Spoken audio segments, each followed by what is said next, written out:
Welcome back to my channel at Theatrically Jerry. My name's Jerry. Today we are doing part 2 on this HoldLamp 1200 watt fog machine. This is a budget-friendly fog machine that you can purchase from Amazon or other retailers. You can get it for under $80. It also has built-in LEDs here on the front of the fog machine, so this doubles both as a fog machine and a light source. So anyways, part 2 we're going over how it operates. So in order to get this fog machine operating, we are going to need our IEC power plug that they have included. So to plug this in, you're just going to turn this around and the power plug is right here. So you can't plug this in the wrong way. It's keyed to only go in one way. So plug that in. And one of the most important things that you have to remember before you start your fog machine is filling it with fog solution. So I have some bog fog here, and this is by Froggy's Fog. I do like them as a fog solution company. I trust them with a lot of my professional fog machines, so I can trust them with this budget-friendly one. Anyways, you're going to take the cap off the fluid tank, and then we're going to go ahead and pour some fog solution in. I'm not going to pour a whole lot in because we're just doing a review, but you can fill the tank up all the way if you want. Anyways, you can put the lid back on there, and this is the plastic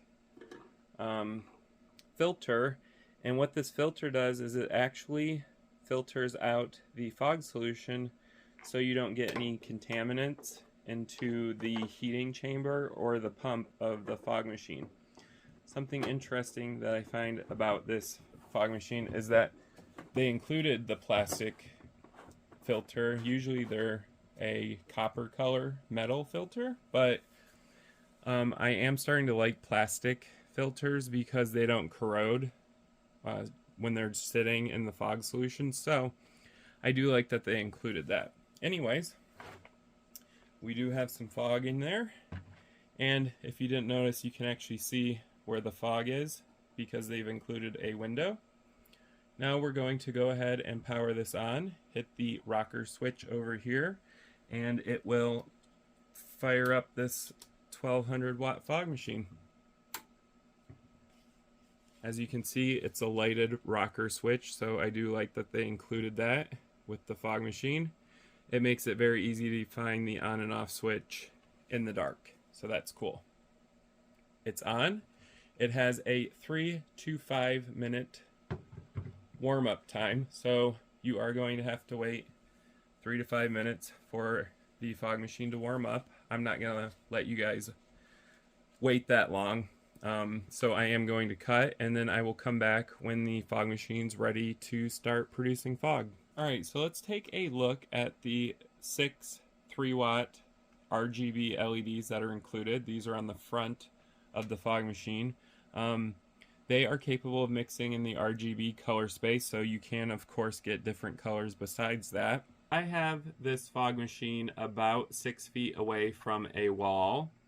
And as you can see, the LED lights aren't very large. They're also more concentrated. They're more of a spot or a beam than they are a wash. So here's our red, here's our green, here's our blue.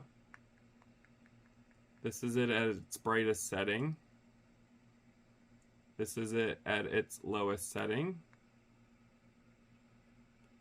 And we have the built-in colors, which some of them are wonky. This one's orange and green. It's supposed to be yellow. This one's supposed to be orange. This one's supposed to be a aquamarine or turquoise color.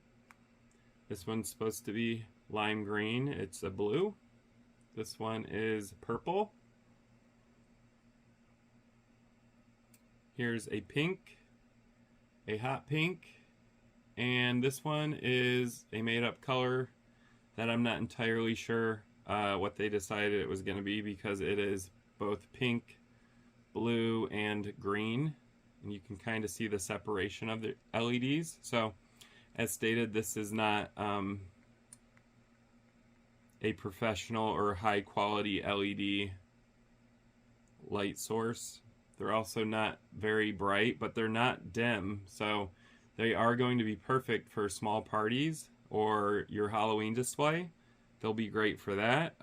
They're not going to be great for the stage or any sort of DJ events.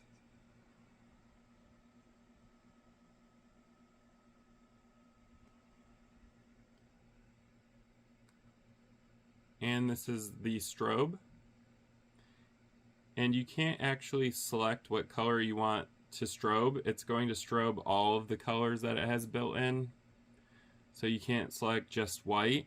There are also no built-in white LEDs anyways, so it would have to mix the RGB LEDs, so you'd get a weird looking white, but you can't select the white on the strobe or the speed of the strobe.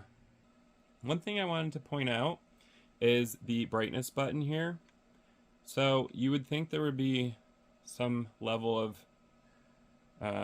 fading in and out, but that's the lowest the LED lights are going to go. So I'm pressing that right now. And then this is the brightest that they're going to go. So this only has 3 steps of control in terms of brightness. So I find that rather disappointing. So right now I have these on red. You can hit green, and that's going to give you a nice green LED. There's our blue. These are the built-in macros. There's jump.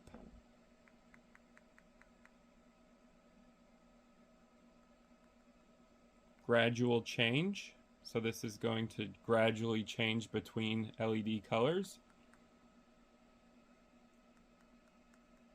Then we have our pulse change.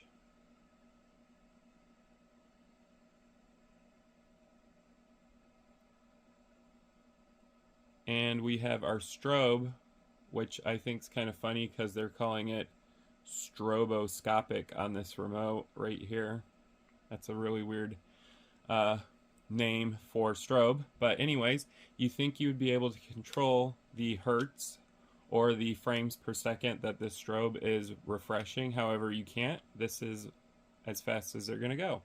You can control their brightness though by hitting the brightness button.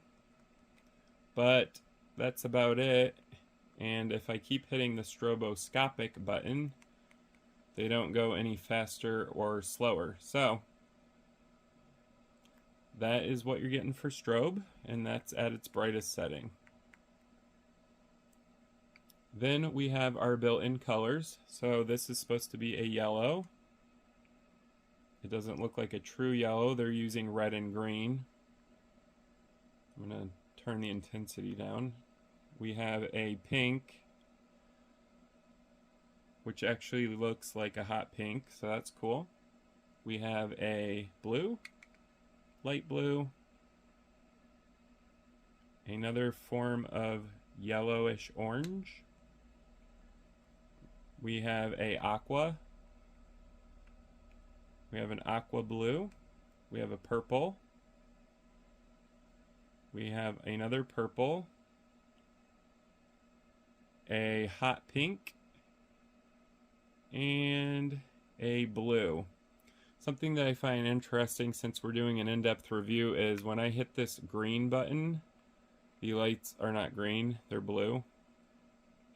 When I hit this almost lavender pink button here, the lights turn this color, which is an orange. So the buttons are not accurate on this remote control. I just wanted to point that out. And of course there is your light off button that's going to turn the LEDs off. In order to activate the fog, you're going to hit the on button and the fog will start coming out until it needs to reheat itself, or the off button. There is no variable output of the fog, so in order to control it, you're just turning it on or off depending on how much fog you want.